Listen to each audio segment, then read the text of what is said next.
Hi there, I'm Sarah, a 28-year-old graphic designer with a love for all things creative and a little one on the way. Before I jump into my story, make sure to hit that like button and subscribe if you want to hear more of my wild adventures. Right now, I'm in my living room, surrounded by a vibrant mix of yellow and green decorations. My best friend, Emily, is balancing on a ladder, carefully hanging the final welcome baby banner. Emily, you're truly a lifesaver, I exclaim, gently patting my round belly. I honestly don't know how I'd manage this gender-neutral shower without you. She flashes a mischievous grin at me. That's what best friends are for, Mama. Besides, driving your mother-in-law crazy with all this yellow and green is just too much fun. I can't help but laugh. Oh, don't even remind me. Linda's been bombarding me with texts about the baby's gender. Honestly, if I get one more old wives' tale about how to figure out if it's a boy or girl, I might just lose it. Just then, my phone buzzes. Speak of the devil, Emily says, sliding down the ladder. Is that her again? I nod and show her the screen. Linda's asking if I'm craving salty or sweet foods, claiming it's a surefire way to predict the baby's gender. Emily rolls her eyes. Honestly, that woman could use a hobby. I couldn't agree more, I sigh, tossing my phone aside. Mark's doing his best to keep her at bay, but you know how relentless she can be. Just then, Mark walks in, looking slightly frazzled. Hey babe, the nursery's all set. My dad will be bringing over the last of the furniture later. Thanks, hun. How's your mom handling all of this? He runs a hand through his hair. She's definitely persistent, but I keep reminding her we're keeping it a surprise. Good luck with that, Emily chuckles. At that moment, the doorbell rings. It's my parents, Robert and Carol, arriving with arms full of gifts and snacks for the shower. Oh, sweetie, the place looks fantastic, Robert exclaims as he sets down the boxes, his face lighting up. Your mother was right. You've done an amazing job, kiddo. As we chat, Mark's phone starts ringing. He glances at the screen and sighs. It's Mom again. I better take this. He steps outside, and I can hear him trying to soothe Linda's latest concerns. Emily leans in and whispers, $10 says she's trying to get him to reveal the baby's gender. I shake my head. No bet. That's a sucker's game. As the day progresses, more friends and family arrive to help with the setup. The house is alive with energy, but I can't shake the feeling that Linda is up to something. Every time Mark's phone rings, I find myself tensing up. Later that evening, as Mark and I prepare for bed, I decide to bring it up. Hun, is your mom all right? She seems unusually fixated on this whole gender thing. Mark sighs and pulls me into a comforting embrace. You know how she is. She just wants to be part of everything. But don't worry, I've got it under control. I nod, trying to trust him, but as I drift off to sleep, my mind keeps racing with thoughts of what Linda might have planned for the baby shower the next day. On the morning of the baby shower, I wake up feeling a mix of excitement and anxiety. As I'm getting ready, Mark walks in, looking unusually anxious. Hey, you okay? You look like you've seen a ghost, I ask. He runs a hand through his hair. I just got off the phone with my mom. She's acting strangely, more so than usual. She kept insisting she has a big surprise for us. I'm not liking the sound of it. I try to brush off my unease, but it lingers. As guests begin to arrive, I push my worries aside and focus on enjoying the party. This spread looks incredible, Sarah, my friend Rachel says, admiring the buffet. Thanks, Emily really went all out with the planning. Just then, Emily rushes over, visibly flustered. Sarah, we have a problem. The cake decorator messed up the order. The cake says it's a boy. What? No, this can't be happening. Don't worry, I've got a plan, Emily reassures me. We'll just scrape off the boy part and replace it with baby, crisis averted. As we're sorting out the cake mess, the doorbell rings. Mark heads to answer it, and I hear his voice, filled with shock. Mom? What's going on? I turn to see Linda bursting in, followed by a small crowd of unfamiliar faces. She's holding a bunch of blue balloons, and a man in a white coat is with her. Surprise, darling, Linda exclaims brightly. I've brought the party to you. What's going on, Linda? I ask, trying to keep my voice steady. Well, since you two are so determined to keep the gender a secret, I decided to take matters into my own hands, Linda announces. Everyone, meet Dr. Thompson, our sonogram expert extraordinaire. The man in the white coat gives a hesitant wave. Mom, what are you doing?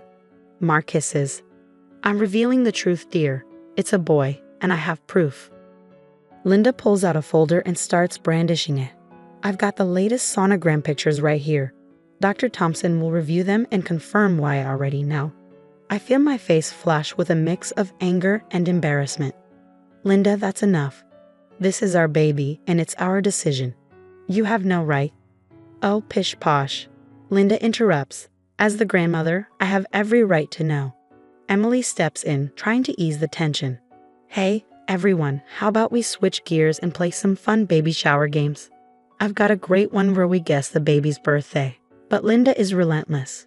She strides over to Dr. Thompson and thrusts the folder into his hands. Come on, doctor. Tell them what you see. The poor man looks alarmed. I'm not sure I should. Of course you should. Linda insists. I paid you well for this. The room gasps, and Mark's face turns pale. You did what? Linda's eyes widen in realization of her mistake. Oh, fine. Yes, I paid him. I've been trying to get the truth out of your obstetrician too, Sarah. I even offered her a very generous donation, but she wouldn't budge. I feel a wave of nausea. You tried to bribe my doctor. Linda, that's illegal. The room descends into chaos as Mark engages in a heated argument with his mother. How could you do this, Mom? This is a total invasion of our privacy. I was just trying to help. You two are being ridiculous with all this secrecy. I can't take it anymore. Linda's frustration boils over as she storms out of the room, locking herself in the nursery. Surrounded by the soft yellows and greens we picked out, I can hear the commotion continuing outside. What was meant to be a joyful day has devolved into a complete nightmare. 3 days have passed since the baby shower fiasco, and I'm still struggling to move on. I'm sitting at the kitchen table, lost in thought and staring at my phone when Mark walks in. How are you holding up, babe? He asks, concern etched on his face. Honestly, I feel awful. Your mom invaded our privacy, possibly broke the law, and ruined what was supposed to be a special day. Mark sighs and runs his hands through his hair. I know, I'm so sorry. I've been trying to talk to her, but she's not listening. Just then, my phone buzzes. It's Emily. Hey Em, what's up? Sarah, you won't believe this. Remember Dr. Thompson from the shower? I did some dating. He's not a doctor at all. He's an actor Linda hired. I nearly dropped my phone. Are you serious? How did you find out? I recognized him from a local theater production. Emily explains. I called the theater, and they confirmed it. His real name is Steve Daniels.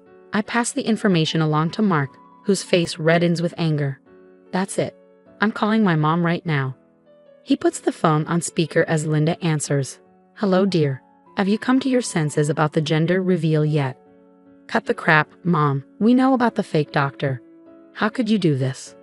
There's a moment of silence before Linda responds, her voice brimmy with defiance. I did what I had to do. You two were being ridiculous with all this secrecy. I can't hold back any longer, Linda. You had no right. You violated our privacy and possibly broke the law. Oh please, I'm the grandmother. I have every right to know about my grandchild. Mark's voice turns icy. No, Mom, you don't. Until you can understand that and offer an apology, we're going to need some space. He hangs up, leaving the kitchen enveloped in a heavy silence. I need to file a complaint with the hospital, I say. If she tried to bribe my doctor, who knows what other information she might have obtained. Mark nods. I'll go with you. We need to get to the bottom of this. The next day, we're sitting in the hospital administrator's office. The woman across from us has a serious expression. Mr. and Mrs. Johnson, I want to assure you that we take patient privacy very seriously. We'll conduct a full investigation into this matter. As we're leaving, Mark's phone rings. It's his dad, George. Son, we need to talk. Can you and Sarah come over? When we arrive at Mark's childhood home, George looks worn out and distressed. I'm so sorry, both of you. There's something I need to show you, George says, looking troubled. He leads us to his study and retrieves a box filled with documents. Your mother, this isn't the first time she's crossed boundaries.